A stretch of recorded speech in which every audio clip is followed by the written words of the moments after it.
ছবিতে দেওয়া ছকটা চিনতে পারছেন? হ্যাঁ, এমন কোনো বাচ্চা নেই যে কিনা স্কুল থেকে এই খেলাটা শিখে আসেনি। ছোটবেলায় আমাদের কাছে এই খেলাটার নাম ছিল নেম প্লেস অ্যানিমাল থিং খেলা। এটা আর কিছুই নয়, খেলার মাধ্যমে বাচ্চাদের স্টক অফ নাউন্স তৈরি করানো, নাউন চেনানোর খেলা।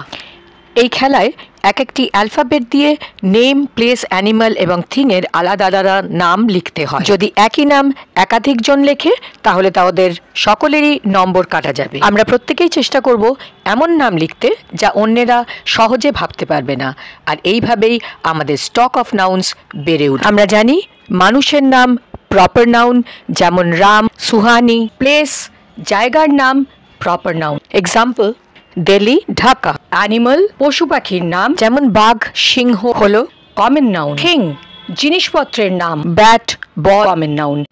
খেলাটি বাড়িয়ে দেবে আমাদের নাউনের স্টক।